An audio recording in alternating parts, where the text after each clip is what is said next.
Hi, welcome to Film Fiend. My name is Seb, and today I'm reviewing Tony. So, Tony is directed by Matt Johnson, and it's written by him along with three other credited writers. Johnson recently brought us Nirvana, the band, the show, the movie, which I haven't seen yet, but I've heard good things. But this film follows the escapades of a young Anthony Bourdain as he traverses the chaotic world of a small kitchen in the 70s. A quick disclaimer first, I'm not familiar with Anthony Bourdain at all. I've heard the name and I knew he was a renowned chef, but I don't know anything else about his story.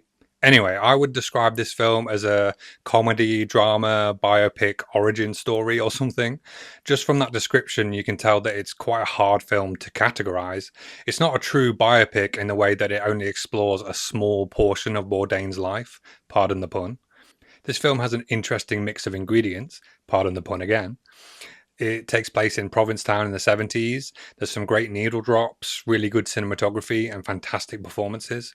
But also, it's one of those films where there's not much plot. It's like a hangout movie. It's a character study, and it's all about the character development and less about a broader narrative. The performances are everything in this film. They make the film what it is. Dominic Sessa is so great. He's just such a watchable performer, and he has this commanding presence. He was so good in The Holdovers, and they're definitely casting him in the right roles because he has this old school, authentic 70s look, and The Holdovers was set in the 70s like this film is. He knows what works for him and he's sticking to it.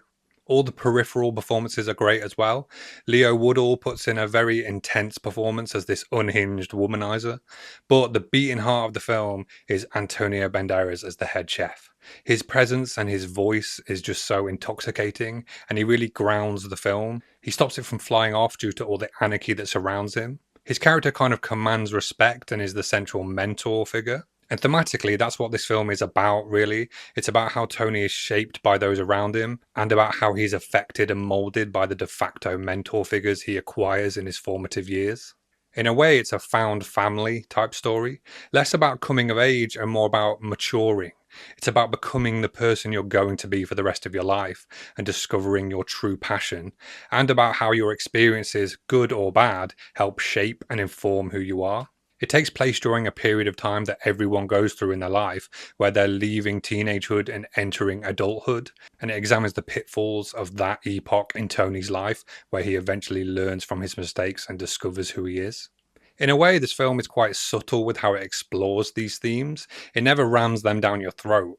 It simply presents these situations that Tony finds himself in, and we just bear witness to these events like a fly on the wall. It's not a food porn film either, as in it doesn't really glorify the food or the culture of cooking. It won't make you want to become a chef or anything, but for those familiar with life in a kitchen, I'm sure it'll be relatable. That being said, there are some moments where you see how Tony found a sense of belonging and serenity in the kitchen, but these moments are subtle and soft. The film doesn't make a big deal of it. It kind of just lets you sit with these moments. Also, it doesn't shy away from some of the more dark or psychologically challenging elements of Bourdain's experiences in that world. Most of the characters are fairly rough around the edges, and in a way, they aren't that likable. And Tony himself is obnoxious and arrogant, but somehow the film gets you to root for him. And even though all of the characters are flawed people, they're still somehow endearing and intriguing. A lot of their interactions are really funny, even though they're fraught with some more serious psychological stuff going on underneath the surface. But I like that it presents these people in a realistic way.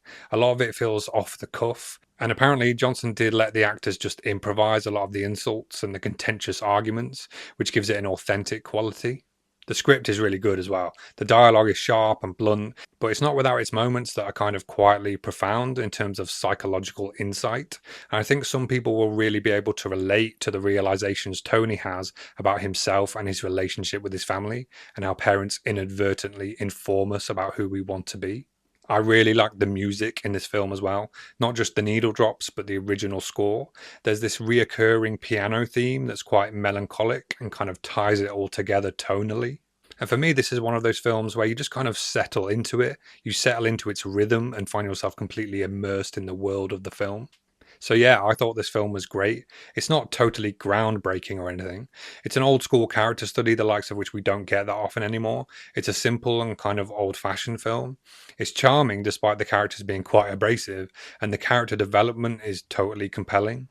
For me, it's about emancipating yourself, not just from your parents and their expectations, but from your own expectations of yourself, recognizing your own limitations. And it's about how the people around you affect your maturation and how you should channel your unique personality traits into something productive.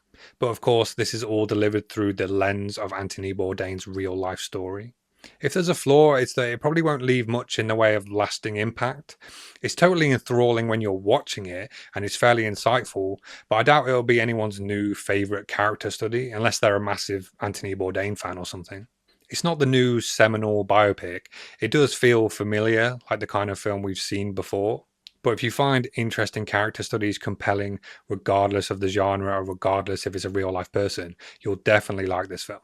It's still a really good film, but it maybe lacks that extra twist of lemon that would elevate it to iconic or seminal status. Nevertheless, it's solid work and I thoroughly enjoyed it. Sorry about the cooking puns, by the way. I only did 3. I probably could have done more. So that was my review of Tony. Thanks so much for watching, and hopefully I'll see you in the next one.